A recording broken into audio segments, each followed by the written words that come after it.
Hello, welcome to my channel. ಇನ್ನೂ ಯಾರೆಲ್ಲ ಈ ಚಾನಲ್ಗೆ ಸಬ್ಸ್ಕ್ರೈಬ್ ಆಗಿಲ್ಲ, ದಯವಿಟ್ಟು ಈ ಕೂಡಲೇ ಸಬ್ಸ್ಕ್ರೈಬ್ ಆಗಿ. ನನಗೆ ಗೊತ್ತಿಲ್ಲದೆ ಪ್ರೀತಿಯಲ್ಲಿ ಬಿದ್ದೆ.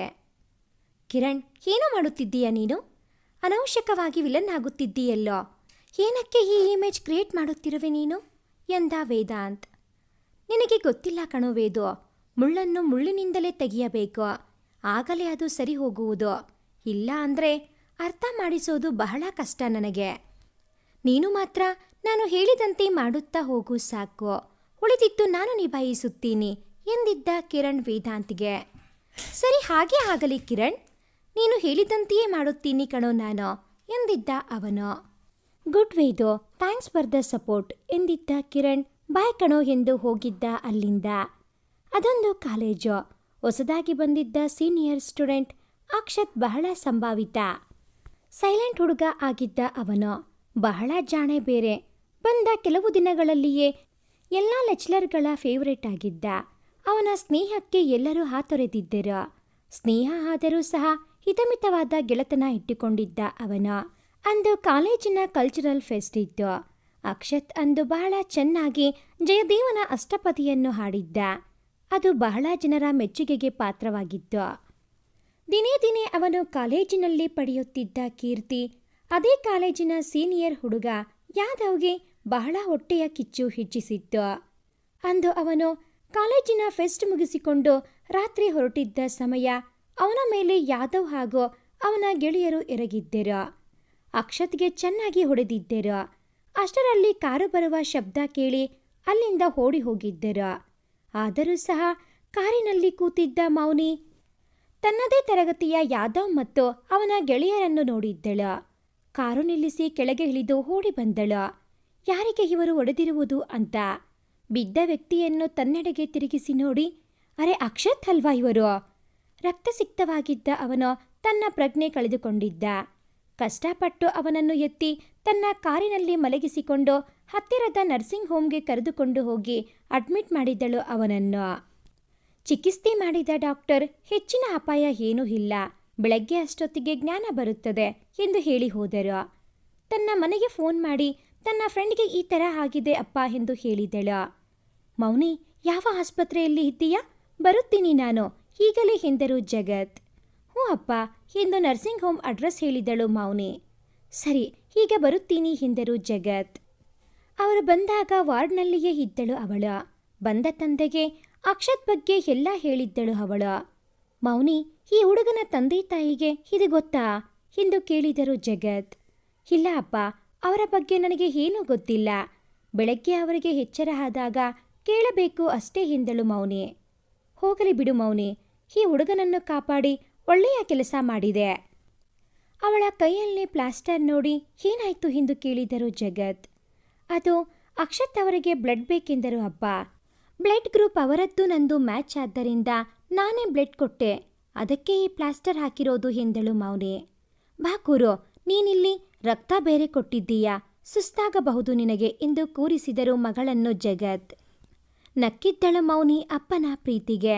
ಅಪ್ಪ ಥ್ಯಾಂಕ್ಸ್ ಪಾ, ನೀವು ನನ್ನ ಅಪ್ಪ ಆಗಿರೋದಕ್ಕೆ ಎಂದಳು ಅವಳು. ಹ್ಞೂ ಮಗಳೇ ಎಂದರು ಜಗತ್ ಕೂಡ.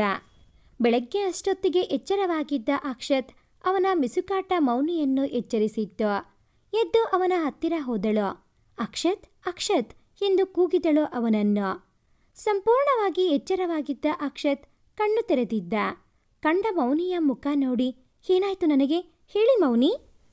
ರಾತ್ರಿ ಯಾರೋ ನನ್ನ ಮೇಲೆ ಇದ್ದಕ್ಕಿದ್ದಂತೆ ಎರಗಿದ್ದರು. ಯಾಕೆ, ಏನೋ, ಯಾರೋ ಅಂತಲೇ ನನಗೆ ತಿಳಿಯಲಿಲ್ಲ ಎಂದ ನೋವಿನಿಂದ. ಏನೂ ಆಗಿಲ್ಲ ಅಕ್ಷತ್, ನಿಮಗೆ ಸ್ವಲ್ಪ ತಲೆಗೆ ಪೆಟ್ಟಾಗಿದೆ, ಜೊತೆಯಲ್ಲಿ ಮೈ ಮೇಲೆ ಗಾಯಗಳಾಗಿವೆ. ಟ್ರೀಟ್ಮೆಂಟ್ ಮಾಡಿದ್ದಾರೆ ಡಾಕ್ಟರ್. ಈಗ ನೀವು ಎಚ್ಚರವಾಗಿದ್ದೀರಿ ನೋಡಿ ಎಂದಳು. ಮೌನಿ, ನಾನು ನಿಮಗೆ ಎಲ್ಲಿ ಸಿಕ್ಕಿ ಎಂದು ಕೇಳಿದ ಅಕ್ಷತ್. ಆಗ ಮೌನಿ ನಡೆದ ಘಟನೆಯನ್ನು ವಿವರಿಸಿದ್ದಳು ಅವನಿಗೆ. ಅದನ್ನು ಕೇಳಿ ಬಹಳ ನೊಂದಿದ್ದ ಅಕ್ಷತ್. ಆದರೂ ಯಾದವ್ ಯಾಕೆ ಹಾಗೆ ಮಾಡಿದ್ರು ಅಂತಲೇ ನನಗೆ ತಿಳಿಯುತ್ತಿಲ್ಲ. ನಾನೇನು ಮಾಡಿದ್ದೆ ಅಂತ ಅವರಿಗೆ ನನ್ನ ಮೇಲೆ ಇಷ್ಟು ಕೋಪ? ಅದು ಕೂಡ ಹೊಡೆದು ಉರುಳಿಸುವಷ್ಟು ಹಿಂದ. ಅದೇನೋ ಕಾರಣ ನನಗೆ ಗೊತ್ತಿಲ್ಲ, ಆದರೆ ನೀವು ಅವರ ಮೇಲೆ ಒಂದು ಪೊಲೀಸ್ ಕಂಪ್ಲೇಂಟ್ ಕೊಡಿ, ಅವರೇ ವಿಚಾರಿಸುತ್ತಾರೆ ಕಾರಣವನ್ನು ಎಂದಳು ಮೌನಿ ತುಸು ಕೋಪದಿಂದ. ಅದನ್ನು ಕೇಳಿದ ಅಕ್ಷತ್, ಬೇಡ ಮೌನಿ, ನಾನು ಅವರ ವಿರುದ್ಧ ಕಂಪ್ಲೇಂಟ್ ಕೊಡಲ್ಲ. ಇದು ಯಾವುದೋ ಭವಿಷ್ಯದ ಪ್ರಶ್ನೆ. ಅವರ ಜೀವನ ಹಾಳಾಗಬಾರದು. ಏನೋ ಕೆಟ್ಟ ಗಳಿಗೆಯಲ್ಲಿ ನಡೆದ ಘಟನೆ, ಇದನ್ನು ಇಲ್ಲಿಗೆ ಬಿಟ್ಟು ಬಿಡಿ ಎಂದ ಅವನು. ಅದನ್ನು ಕೇಳಿದ ಮೌನಿ, ನೀವು ಇಷ್ಟು ಒಳ್ಳೆಯತನ ತೋರಿದರೆ ಅವರಿಗೆ ಅವರ ತಪ್ಪಿನ ಅರಿವು ಆಗುವುದಾದರೂ ಹೇಗೆ ಹೇಳಿ ಎಂದಳು. ಅದು ನನಗೆ ಗೊತ್ತಿಲ್ಲ ನೋಡಿ ಎಂದ ಅಕ್ಷತ್. ಅವರಿಬ್ಬರ ಮಾತನ್ನು ಕೇಳಿದ ಜಗತ್, ಎಷ್ಟು ಒಳ್ಳೆಯ ಹುಡುಗ ಇವನು ಎಂದುಕೊಂಡಿದ್ದರ. ಒಳಗೆ ಬರುತ್ತಾ, ಅಕ್ಷತ್ ಹೇಗಿರುವೆ ಈಗ ಎಂದರು ಅವರು. ಇವರು ಎಂದ ಅಕ್ಷತ್ ಮೌನಿಗೆ. ಇವರು ನನ್ನ ತಂದೆ ಜಗತ್ ರಾಮ್ ಅಂತ. ನಿನ್ನೆ ನನ್ನ ಸಹಾಯಕ್ಕೆ ಬಂದವರು. ನನ್ನ ಜೊತೆಯಲ್ಲಿಯೇ ಇದ್ದರು ರಾತ್ರಿಯೆಲ್ಲ ಎಂದಳು ಮೌನಿ. ತನ್ನ ಕೈ ಮುಗಿದ ಅಕ್ಷಿತ್, ಅಂಕಲ್, ನಿಮ್ಮ ಹಾಗೂ ನಿಮ್ಮ ಮಗಳ ಈ ಋಣ ನಾನು ಎಂದಿಗೂ ಮರೆಯುವುದಿಲ್ಲ. ತುಂಬ ಥ್ಯಾಂಕ್ಸ್ ನಿಮಗೆ ಎಂದ ಅವನು. ಬಂದ ಜಗತ್ ಅವನ ಕೈ ಬಿಡಿಸಿ, ಇರಲಿ ಬಿಡಪ್ಪ ಅಕ್ಷತ್, ಮನುಷ್ಯ ಮನುಷ್ಯನಿಗಾಗದೆ ಇನ್ಯಾರಿಗೆ ಆಗಲು ಸಾಧ್ಯ ಎಂದು ಹೇಳಿದರು. ನಂತರ, ಅಕ್ಷತ್, ನಿನ್ನ ತಂದೆ ತಾಯಿ ಎಂದು ಕೇಳಿದರು ಅವರು. ನನ್ನ ತಂದೆ ಇಲ್ಲ ಅಂಕಲ್, ಅಮ್ಮ ಇದ್ದಾರೆ. ಅವರು ಲಾಯರ್ ನರಸಿಂಹಯ್ಯ ಅವರ ಮನೆಯಲ್ಲಿ ಅಡುಗೆಯ ಕೆಲಸ ಮಾಡುತ್ತಾರೆ. ಸರ್ ಅವರದೇ ಮನೆಯ ಗೆಸ್ಟ್ ಹೌಸ್ನಲ್ಲಿ ನಮ್ಮ ತಾಯಿ ಮಗನ ವಾಸ. ನನ್ನನ್ನು ಓದಿಸುತ್ತಿರುವುದು ಸಹ ಅವರೇ ಸರ್ ಎಂದು ಹೇಳಿದ ಅಕ್ಷತ್. ಬಹಳ ಸಂತೋಷ ಅಕ್ಷತ್. ಡಿಸ್ಚಾರ್ಜ್ ಮಾಡಿದ್ದಾರೆ ಡಾಕ್ಟರ್. ಬಾ, ನೀನು ನಿಮ್ಮ ಮನೆಯಲ್ಲಿ ಬಿಟ್ಟು ನಾವು ಮನೆಗೆ ಹೋಗುತ್ತೇವೆ ಎಂದರು ಜಗತ್. ಅಂಕಲ್, ಆಸ್ಪತ್ರೆಯ ಬಿಲ್ ಎಷ್ಟಾಯಿತು ಅಂತ ಹೇಳಿದ್ದಾರೆ ಎಂದ ಅಕ್ಷತ್. ನೋ ವರಿ ಮೈ ಬಾಯ್, ನಾನು ಕೊಟ್ಟಿದ್ದೀನಿ, ಬಾ ಹೋಗೋಣ ಎಂದು ಕರೆದುಕೊಂಡು ಹೋದರು ಅವನನ್ನು. ಅಂಕಲ್ ಮತ್ತು ಮೌನಿ, ನಿಮ್ಮ ಹತ್ತಿರ ನನ್ನ ಒಂದು ರಿಕ್ವೆಸ್ಟ್. ಇದು ನಡೆದಿದ್ದು ಯಾರಿಗೂ ಹೇಳಬೇಡಿ ಪ್ಲೀಸ್ ಎಂದ. ಸರಿ ಅಂತ ಇಬ್ಬರೂ ಅವನಿಗೆ ಹೇಳಿದರು. ಮನೆಗೆ ಕರೆದುಕೊಂಡು ಬಂದಾಗ ವಿಶಾಲಮ್ಮ, ಅಕ್ಷತ್ ಏನಾಯ್ತು ಕಂದ ಎಂದರು ಆತಂಕದಿಂದ. ರಾತ್ರಿ ಮನೆಗೆ ಬರಲಿಲ್ಲ. ಈಗಷ್ಟೇ ಯಜಮಾನರಿಗೆ ನೀನು ಬಂದಿಲ್ಲ ಅಂತ ತಿಳಿಸಿ ಬಂದೆ. ಅಷ್ಟರಲ್ಲಿ ನೀನೇ ಬಂದೆ ಎಂದರು. ಅಂಕಲ್, ಮೌನಿ ಬನ್ನಿ ಕೂತ್ಕೊಳ್ಳಿ ಎಂದ ಅಕ್ಷತ್. ಅಮ್ಮ, ಇವರು ಮೌನಿ ಅಂತ ನನ್ನ ಕ್ಲಾಸ್ಮೇಟ್ ಮತ್ತು ಇವರು ಅವರ ತಂದೆಯವರು. ಇವರೇ ನನಗೆ ಆಕ್ಸಿಡೆಂಟ್ ಆಗಿದ್ದಾಗ ಕರೆದುಕೊಂಡು ಹೋಗಿ ಟ್ರೀಟ್ಮೆಂಟ್ ಮಾಡಿಸಿ ಇದು ಮನೆಗೂ ಸಹ ಕರೆದುಕೊಂಡು ಬಂದಿದ್ದಾರೆ ನೋಡು ಎಂದ. ಬಹಳ ಉಪಕಾರ ಆಯಿತು ನಿಮ್ಮಿಂದ ಎಂದರು ವಿಶಾಲಮ್ಮ. ಸ್ವಲ್ಪ ಸಮಯ ಕೂತಿದ್ದು ಕಾಫಿ ಕುಡಿದು ಹೊರಟರು ಅವರಿಬ್ಬರು. ಹೊರಗೆ ಬಂದಾಗ ಲಾಯರ್ ನರಸಿಂಹಯ್ಯ ಅವರ ಪರಿಚಯವೂ ಆಯಿತು ಅವರಿಗೆ. ಅಂದಿನಿಂದ ಮೌನಿ ಕಾಲೇಜಿನ ವಾರವನ್ನು ಅವನಿಗೆ ಕೊಟ್ಟು ತಾನು ಅವನೊಂದಿಗೆ ಓದಿಕೊಳ್ಳತೊಡಗಿದ್ದಳು. ಅಕ್ಷತ್ನಂತಹ ಒಳ್ಳೆಯ ಗೆಳೆಯ ಸಿಕ್ಕಿದ್ದು ಮೌನಿಗೆ ಬಹಳ ಸಂತೋಷವಾಗಿತ್ತು. ಅಕ್ಷತ್ ಮತ್ತೆ ಗುಣವಾಗಿ ಕಾಲೇಜಿಗೆ ಬರತೊಡಗಿದ್ದ. ಅದನ್ನು ನೋಡಿ ಯಾದವ್ ಮತ್ತೆ ಸಂಕಟಪಟ್ಟಿದ್ದ.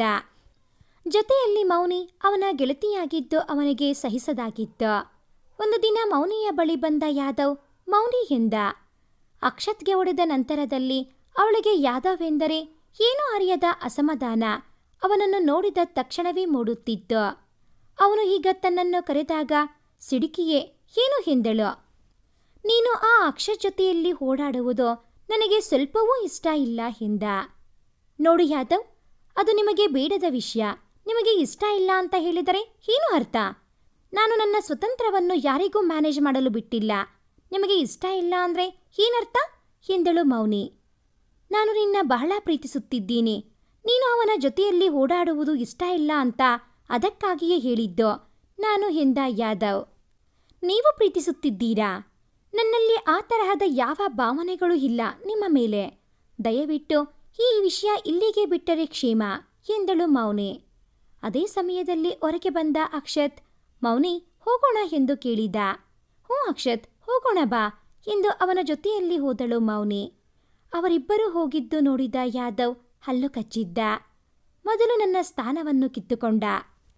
ನನ್ನ ಹೆಸರು ಈಗ ಇವನ ನಂತರ ಕೇಳುತ್ತಿದೆ. ಈಗ ನಾನು ಇಷ್ಟಪಡುವ ಹುಡುಗಿಯೋ ಅವನ ಜೊತೆಗೆ ಹೋಗಿದ್ದಾಳೆ. ಇವನನ್ನು ಹೀಗೆ ಬಿಟ್ಟರೆ ಬಹಳ ದಿನಗಳಿಲ್ಲ ಕಾಲೇಜಿನ ಯಾರಿಗೂ ಸಹ ನನ್ನ ನೆನಪೇ ಇರಲ್ಲ. ಈಗಾಗಲೇ ಅವನು ಬುದ್ಧಿವಂತ ಅಂತ ಎಲ್ಲರೂ ಅವನ ಹಿಂದೆ ಬಿದ್ದಿದ್ದಾರೆ ಎಂದು ತಕ್ಷಣವೇ ಫ್ರೆಂಡ್ಸ್ ಎಂದು ಕರೆದ. ಬಂದ ಅವರ ಹತ್ತಿರ ಏನೋ ಮಾತನಾಡತೊಡಗಿದ್ದ ಅವನು. ಅಕ್ಷತ್ ಮುಂದೆ ಬರಲಿರುವ ಫೈನಲ್ ಎಕ್ಸಾಮ್ಸ್ಗೆ ತಯಾರಿ ನಡೆಸಿದ್ದ. ಅಂದು ಲೈಬ್ರರಿಯಿಂದ ಒಬ್ಬನೇ ಹೊರಟಿದ್ದ. ಮೌನಿ ಅಂದು ಅವನ ಜೊತೆಯಲ್ಲಿ ಬಂದಿರಲಿಲ್ಲ. ಇಂತಹ ಒಂದು ಸುಸಮಯಕ್ಕೆ ಕಾದಿದ್ದ. ಯಾದವ್ ಅಂದು ತನ್ನ ಗೆಳೆಯರೊಂದಿಗೆ ಅಕ್ಷತ್ ಮೇಲೆ ಮುಗಿಬಿದ್ದಿದ್ದ. ಅಂದು ಯಾದವ್ ಅವನ ಮೇಲಿನ ಕೋಪದಿಂದ ಬಹಳ ಜೋರಾಗಿಯೇ ಹೊಡೆಯತೊಡಗಿದ್ದ. ಅವರ ಹೊಡೆತಗಳಿಂದ ತತ್ತರಿಸಿದ್ದ ಅಕ್ಷತ್ ರಕ್ತದಲ್ಲಿ ಮುಳುಗಿದ್ದ. ಅವನನ್ನು ಅಲ್ಲೇ ಬಿಟ್ಟು ಹೋದರು. ಅವನನ್ನು ಆ ಸ್ಥಿತಿಯಲ್ಲಿ ಆಕಸ್ಮಿಕವಾಗಿ ನೋಡಿದ್ದ ಅವನ ಗೆಳೆಯರು ತಕ್ಷಣವೇ ಆಸ್ಪತ್ರೆಗೆ ಸೇರಿಸಿದ್ದರು. ಮೌನಿಗೆ ಫೋನ್ ಮಾಡಿ ವಿಷಯ ತಿಳಿಸಿದರು. ಓಡಿ ಬಂದಿದ್ದಳು ಮೌನಿ. ಆ ಬಾರಿ ಅವನ ಒಂದು ಕೈ ಕಾಲು ಫ್ರ್ಯಾಕ್ಚರ್ ಆಗಿತ್ತು. ಮುಖಕ್ಕೆ ಬಹಳ ಜೋರಾಗಿಯೇ ಪೆಟ್ಟುಗಳು ತಗಲಿ ಗಾಯಗಳಾಗಿದ್ದವು. ನೋಡಿದ ಮೌನಿ ಬಹಳ ನೊಂದಿದ್ದಳು. ಅಂದು ಕಾಲೇಜಿಗೆ ಹೊಸ ಹುಡುಗನೊಂದಿಗೆ ಬಂದಳು ಮೌನಿ. ಎಲ್ಲರೂ ಮೌನಿ ಅಕ್ಷತ್ ಹೇಗಿದ್ದಾರೆ ಈಗ ಎಂದು ಕೇಳಿದ್ದರು. ಚೆನ್ನಾಗಿದ್ದಾರೆ ಈಗ ಎಂದು ಹೇಳಿದ ಮೌನಿ. ಇವರು ನನ್ನ ಹುಡ್ಬಿ ಚಾಕಿ ಅಂತ ಹೆಸರು. ಇನ್ಮೇಲಿಂದ ನಮ್ಮ ಜೊತೆಯಲ್ಲಿಯೇ ಓದುತ್ತಾರೆ ಎಂದು ಪರಿಚಯಿಸಿದಳು. ಓ ಹೌದಾ, ಮೌನಿ ಕಂಗ್ರ್ಯಾಚುಲೇಷನ್ಸ್ ಎಂದಿದ್ದರು ಎಲ್ಲ. ಬಂದ ಯಾದವ್, ಮೌನಿ ಏನಿದು ಎಂದು ಅವಳ ಮೇಲೆ ಜೋರು ಮಾಡಿದ್ದ ಅವನು. ಇಷ್ಟು ದಿನ ಅಕ್ಷತ್ ಆಯಿತು, ಈಗ ಇವನ್ಯಾರೋ ನಿನ್ನ ಜೊತೆಯಲ್ಲಿ ಎಂದಿದ್ದ. ಆಗ ಅವಳ ಎದುರಿಗೆ ಬಂದು ನಿಂತ ಚಾಗಿ, ಹೇ ಮಿಸ್ಟರ್ ಮೈಂಡ್ ಯುವರ್ ಟಂಗ್, ನನ್ನ ಹುಡ್ಬಿಯ ಜೊತೆಯಲ್ಲಿ ಏನು ಈ ವರ್ತನೆ ಎಂದ ಅವನು ಅವನ ಮೇಲೆ ಜೋರು ಮಾಡಿದ್ದ. ಹೇ ಯಾವನೋ ನೀನು, ನಮ್ಮಿಬ್ಬರ ಮಧ್ಯೆ ಮಾತನಾಡಬೇಡ. ನೀನು ಇವತ್ತು ಬಂದವನೋ, ನೀನು ದೂರ ಇರು ಮೌನಿಯಿಂದ, ಅವಳು ನನ್ನ ಹುಡುಗಿ ಎಂದ ಯಾದವ್. ಆಗ ಮೌನಿ, ಚಾಗಿ don't mind him and him words, ಬಹಳ ಒಳ್ಳೆಯ ಸ್ಟೂಡೆಂಟ್ ಆಗಿದ್ದರು, ಹೀಗೇಕೋ ಒಂದು ತರಹ ರೌಡಿ ಟೈಪ್ಸ್ ಆಗಿದ್ದಾರೆ. ಸಂಬಂಧ ಪಡೆದವರ ಮೇಲೆ ಜೋರು ಮಾಡುವ ಅಭ್ಯಾಸ ಬೇರೆ ಮಾಡಿಕೊಂಡಿದ್ದಾರೆ. ಅಷ್ಟೇ ಬನ್ನಿ, ನಮ್ಮ ಕ್ಯಾಂಪಸ್ ತೋರಿಸುತ್ತೀನಿ ನಾನು ನಿಮಗೆ. ನನಗೆ ಗೊತ್ತು ಈ ನಮ್ಮ ಕ್ಯಾಂಪಸ್ ನಿಮಗೆ ಇಷ್ಟ ಆಗುತ್ತೆ ಅಂತ ಎಂದು ಅವನ ತೋಳಿಗೆ ತೋಳು ಸೇರಿಸಿ ಕಮಾನ್ ಎಂದಳು. ಮೌನಿ ಅವನೊಡನೆ 2 ಹೆಜ್ಜೆ ಇಟ್ಟಿದ್ದಳು ಅಷ್ಟೇ. ಯಾದವ್ ಅವಳ ತೋಳು ಹಿಡಿದು ನಿಲ್ಲಿಸಿದ್ದ. ಹೀಗೆ ಮೌನಿ, ಕೊಬ್ಬ ನಿಂಗೆ ಎಂದಿದ್ದ. ಕೈ ತೆಗಿ ಯಾದವ್, ಎಷ್ಟು ಧೈರ್ಯ ನನ್ನೇ ಮುಟ್ಟುತ್ತೀಯ ಎಂದಿದ್ದಳು ಕೋಪದಿಂದ ಮೌನಿ. ಬಿಡಲ್ಲ ಕಣೆ ಎಂದಿದ್ದ ಯಾದವ್. ಅಲ್ಲಿಯವರೆಗೆ ತಡೆದುಕೊಂಡಿದ್ದ ಚಾಗಿ ಯಾದವ್ನ ಕೈಯಿಂದ ಮೌನಿಯ ಕೈ ಬಿಡಿಸಿದ್ದ. ಯಾದವ್ ಹಾಗೂ ಅವನ ಫ್ರೆಂಡ್ಸ್ ಚಾಗಿನ ಮೇಲೆ ಮುಗಿಬಿದ್ದಿದ್ದರು. ಆದರೆ ಅವರೆಲ್ಲರೂ ಅಚ್ಚರಿ ಪಡುವಂತೆ ಚಾಗಿ ಅವರನ್ನು ಸ್ವಲ್ಪ ಸಮಯದಲ್ಲಿಯೇ ನೆಲ ಕಚ್ಚಿಸಿದ್ದ. ಜೋಪಾನವಾಗಿರಿ ನಮ್ಮ ಜೊತೆಯಲ್ಲಿ ಎಂದು ವಾರ್ನ್ ಮಾಡಿದ್ದ ಅವನು. ಎಲ್ಲರೂ ಒಳ್ಳೆಯದಾಯಿತು. ಈಚೆಗೆ ಈ ಯಾದವ್ನ ಜೋರು ಹೆಚ್ಚಿತ್ತು. ಅದನ್ನು ಒಳ್ಳೆಯ ರೀತಿಯಲ್ಲಿ ಮಟ್ಟ ಹಾಕಲು ಚಾಗಿ ಬರಬೇಕಾಯಿತು. ಗುಡ್ ಎಂದು ಮಾತನಾಡಿಕೊಂಡಿದ್ದರು ಎಲ್ಲ. ಅವರ ಮಾತುಗಳನ್ನು ಕೇಳಿದ ಯಾದವ್ ತನಗೆ ಈ ಚಾಗಿಯಿಂದ ಮೌನಿಯಿಂದ ಅವಮಾನ ಆಯಿತು, ಬಿಡಲ್ಲ ಇವರನ್ನು ಎಂದುಕೊಂಡಿದ್ದ ಅವನು. ದಿನದಿನವೂ ಮೌನಿ ಮತ್ತು ಚಾಗಿಯ ಒಡನಾಟ, ಅವರ ಓಡಾಟ, ಮಾತುಕತೆ, ಅವರ ಅನ್ಯೋನ್ಯತೆಯನ್ನು ನೋಡಿ ಯಾದವ್ ಕುದ್ದು ಹೋಗತೊಡಗಿದ್ದ. ಪರೀಕ್ಷೆಗಳ ಟೈಮ್ ಟೇಬಲ್ ಬಂದಿತ್ತು. ಅಂದು ಚಾಗಿ ಗೆಳೆಯರೊಂದಿಗೆ ಫುಟ್ಬಾಲ್ ಆಡುತ್ತಿದ್ದ. ಅದೇ ಸಮಯದಲ್ಲಿ ಅಲ್ಲಿಗೆ ಬಂದ ಯಾದವ್ ಇನ್ನೊಂದಷ್ಟು ಚೆಂಡು ತಂದವನು ಬೇಕಾಗಿಯೇ ಇವರ ಆಟದ ಮಧ್ಯೆ ತನ್ನ ಫುಟ್ಬಾಲ್ ಮಿಕ್ಸ್ ಮಾಡಿ ತನ್ನ ಗೆಳೆಯರೊಂದಿಗೆ ಆಟಕ್ಕೆ ಇಳಿದಿದ್ದ. ಅವರ ಮಧ್ಯೆ ಮಧ್ಯೆ ಇವರ ಆಟ. ಬಹಳ ತಾಳ್ಮೆಯಿಂದ ಇದ್ದ ಚಾಗಿ ಇನ್ನೂ ತಡೆಯಲಾರದೆ ಮೌನಿಯ ಕಡೆಗೆ ನೋಡಿ ಸನ್ನೆ ಮಾಡಿದ. ನಂತರ ಕೆಲವು ಸಮಯ ಕಾದ ನಂತರ ಚಾಗಿ ಯಾದವ್ನನ್ನು ಫುಟ್ಬಾಲ್ನಿಂದಲೇ ಚೆನ್ನಾಗಿ ಹೊಡೆಯತೊಡಗಿದ್ದ. ಅವನ ಒಂದೊಂದು ಕಿಕ್ಗಳು ಅವನಿಗೆ ಸರಿಯಾಗಿ ಪೆಟ್ಟು ಕೊಡುತ್ತಿದ್ದವು. ಅಷ್ಟಾದ ನಂತರ ಯಾದವ್ ನೇರವಾಗಿ ಚಾಗಿಯೊಂದಿಗೆ ಹೊಡೆದಾಟಕ್ಕೆ ಬಿದ್ದಿದ್ದ. ಚಾಗಿ ಅಂದು ಮುಕ್ತವಾಗಿ ಯಾದವ್ನ ಮೇಲೆ ಸ್ವೈರ ವಿಹಾರ ನಡೆಸಿದ್ದ ಅವನು. ನಿನಗೆ ಏನು ತೊಂದರೆ ಅಂತ ನನಗೆ ಗೊತ್ತಿಲ್ಲ, ಆದರೆ ಕಾಲು ಕಿರಿತು ನೀನು ಪದೇ ಪದೇ ಮೇಲೆ ಬೀಳುತ್ತಿದ್ದರೆ ಹೇಗೆ ಸುಮ್ಮನಿರೋದು? ನಿನ್ನ ಕರ್ಮ ಅನುಭವಿಸು ಎಂದು ಬೈದು ಚೆನ್ನಾಗಿ ಹೊಡೆದಿದ್ದ ಅವನು. ಈಗಲಾದರೂ ಹೇಳು, ಏನಕ್ಕೆ ನನ್ನ ಮೇಲೆ ಈ ಕೋಪ ಎಂದ ಚಾಗಿ. ನಾನು ಈ ಕಾಲೇಜಿನ ಬ್ರಿಲಿಯಂಟ್ ಸ್ಟೂಡೆಂಟ್ ಆಗಿದ್ದವನು. ಆ ಅಕ್ಷತ್ ಬಂದ. ಅವನು ನನಗಿಂತಲೂ ಎಲ್ಲ ವಿಷಯದಲ್ಲಿಯೂ ಹೆಚ್ಚಿನ ಟ್ಯಾಲೆಂಟ್ ಇರುವವನು. ಅವನು ಬಂದು ಎಲ್ಲರಿಗೂ ಅಚ್ಚಮೆಚ್ಚಿನವನಾದ. ನಾನು ಮೂಲೆ ಗುಂಪಾಗಿ ಹೋದೆ. ಅದನ್ನು ತಡೆಯಲು ಆಗದೆ ಅವನಿಗೆ ಹೊಡೆದಿದ್ದೆ. ನಂತರ ಈ ಮೌನಿ, ಇವಳನ್ನು ನಾನು ಪ್ರೀತಿಸುತ್ತಿದ್ದೆ, ಆದರೆ ಇವಳಿಗೆ ಸಹ ಅಕ್ಷತ್ನೇ ಬೇಕಾದ. ಆ ಕೋಪದಿಂದ ಅಕ್ಷತ್ನ ಮೇಲೆ ಮತ್ತೆ ಅಟ್ಯಾಕ್ ಮಾಡಿದ್ದೆ ನಾನು. ಈಗ ಅವನು ಹೋದ, ಮತ್ತೆ ನೀನು ಬಂದೆ. ಮೌನಿಯ ಹುಡ್ಬಿ ಅಂತ. ಅದು ನನ್ನ ಕೋಪವನ್ನು ಇನ್ನೂ ಹೆಚ್ಚಿಸಿತ್ತು. ಅದಕ್ಕಾಗಿ ನಿನ್ನ ಮೇಲೆ ಹೊಡೆದಾಡಿದ್ದೆ. ಅಂದು ನಾನು ಸೋತಿದ್ದೆ. ಆದರೆ ನಿನ್ನ ಮೌನಿಯ ಒಡನಾಟ ಸಲಿಗೆ ಬೆಳೆದು ಅದನ್ನು ದಿನವೂ ನೋಡಿ ನೋಡಿ ಸಾಕಾಗಿತ್ತು ನನಗೆ. ಅದಕ್ಕಾಗಿ ಇಂದು ಮತ್ತೆ ಆ ಕೋಪ ತೀರಿಸಿಕೊಳ್ಳಲು ಫೀಲ್ಡ್ಗೆ ಬಾಲ್ಗಳ ಸಮೇತ ಬಂದಿದ್ದು. ನಾನು ಬೇಕಾಗಿಯೇ ನಿನ್ನ ಕೆಣಕಿದ್ದೆ ನಾನು ಎಂದು ಕುಸಿದು ಕೂತಿದ್ದ ಅಳುತ್ತಾ ಯಾದವ್. ಬಂದ ಪ್ರಿನ್ಸಿಪಾಲ್, ಯಾದವ್ ನಿನ್ನ ರೆಸ್ಟಿಗೇಟ್ ಮಾಡಬೇಕಿತ್ತು, ಆದರೆ ಅಕ್ಷತ್ ರಿಕ್ವೆಸ್ಟ್ ಮಾಡಿರೋದ್ರಿಂದ ನಿನ್ನ ಬಿಡುತ್ತಿದ್ದೀನಿ. ಆದರೆ ಇಂದಿನಿಂದ ಪರೀಕ್ಷೆ ಆಗುವವರೆಗೆ ನೀನು ಕಾಲೇಜಿನ ಎಲ್ಲ ರೂಮ್ಗಳನ್ನು ಗುಡಿಸಬೇಕು. ಇದು ನಾನು ನಿನಗೆ ಕೊಡುತ್ತಿರುವ ಪನಿಷ್ಮೆಂಟ್, ಮಾಡಬೇಕು ಅಷ್ಟೇ ಎಂದಿದ್ದರು. ನಂತರ ಥ್ಯಾಂಕ್ಸ್ ಮಿಸ್ಟರ್ ಕಿರಣ್ ಎಂದರು ಪ್ರಿನ್ಸಿಪಲ್. It's okay sir. ನನ್ನ ಗೆಳೆಯ ಅಕ್ಷತ್ಗೆ ಇವನು ಕೊಟ್ಟ ತೊಂದರೆಗಳು ಒಂದೆರಡಲ್ಲ. ಏನು ನನ್ನ ಪುಣ್ಯ, ನನ್ನ ಜೀವದ ಗೆಳೆಯನಿಗೆ ಏನೂ ತೊಂದರೆ ಆಗಲಿಲ್ಲ. ಆದರೆ ಇವನಿಂದ ಆಲ್ಮೋಸ್ಟ್ ಸತ್ತು ಬದುಕಿದ್ದಾನೆ ಅವನು ಇಂದು. ಅವನು ಬೇಡ ಅಂತ ಅಂದ ಸರ್. ರೌಡಿಯ ಇಮೇಜ್ ಏಕೆ ಸೃಷ್ಟಿ ಮಾಡಿಕೊಂಡು ನಿನ್ನ ವ್ಯಕ್ತಿತ್ವಕ್ಕೆ ವಿರುದ್ಧ ವರ್ತಿಸುವೆ ಬೇಡ ಕಿರಣ್ ಎಂದ ಅವನು. ಆದರೆ ಕೆಲವು ಬಾರಿ ನಾವು ಮುಳ್ಳನ್ನು ಮುಳ್ಳಿನಿಂದಲೇ ತೆಗೆಯಬೇಕಾಗುತ್ತದೆ ಅಲ್ಲವೇ ಸರ್? ಅದಕ್ಕಾಗಿ ಈ ರೀತಿಯಲ್ಲಿ ಪ್ಲಾನ್ ಮಾಡಬೇಕಾಯಿತು ನೋಡಿ. ಅವನು ತನ್ನ ಬಾಯಿಯಿಂದಲೇ ಸತ್ಯವನ್ನು ಒಪ್ಪಿಕೊಂಡ ಕಡೆಯಲ್ಲಿ ನನ್ನ ಕೆಲಸ ಮುಗಿಯಿತು. ಥ್ಯಾಂಕ್ಸ್ ಸರ್ ನಿಮ್ಮ ಸಹಾಯಕ್ಕೆ ಎಂದ ಕಿರಣ್. ಮೌನಿ ಎಂದು ಕೂಗಿದ. ಬಂದ ಮೌನಿಯ ಕೈ ಹಿಡಿದು ಹೊರಟ ಅಲ್ಲಿಂದ. ಮನೆಗೆ ಬಂದವನು ಚಾಗಿ ಎಂದು ಕೂಗಿದ ಕಿರಣ್. ಹಾ ಕಿರಣ್ ಎಂದ ಅವನು. ಸೊ ನನ್ನ ಟಾರ್ಗೆಟ್ ಫಿಕ್ಸ್ ಮಾಡಿದೆ ನಾನು. ಯಾದವ್ ಕಾಟ್ ಬೈ ಪ್ರಿನ್ಸಿಪಲ್.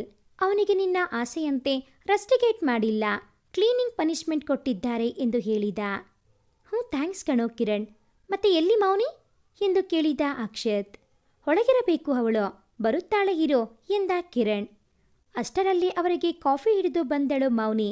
ಕಾಫಿಯನ್ನು ಕೊಟ್ಟು ಮೌನವಾಗಿ ಕೂತಳು.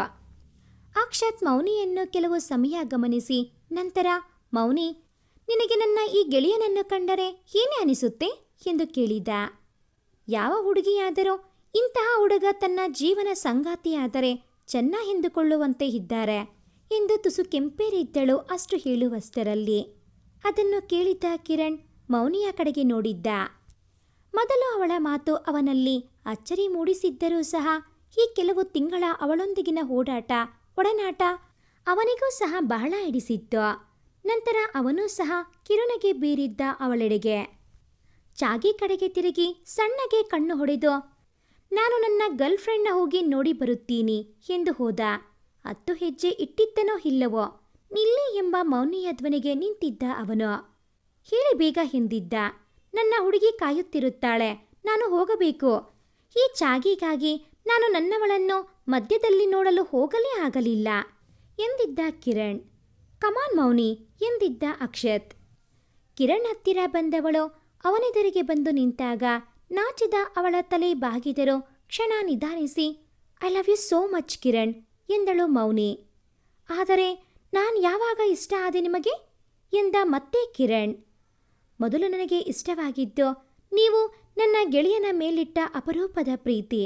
ನಂತರ ಅಕ್ಷತ್ಗೆ ಸಹಾಯ ಮಾಡಲು ಅವನಿಗೆ ಹೊಡೆದವರಿಗೆ ಬುದ್ಧಿ ಕಲಿಸಬೇಕು, ಮುಳ್ಳಿನಿಂದಲೇ ಮುಳ್ಳು ತೆಗೆಯಬೇಕು ಅಂತ ಪ್ಲಾನ್ ಮಾಡಿ ನನ್ನ ಕೈ ಹಿಡಿದು ಓಡಾಡುತ್ತಾ ಇದ್ದೆ.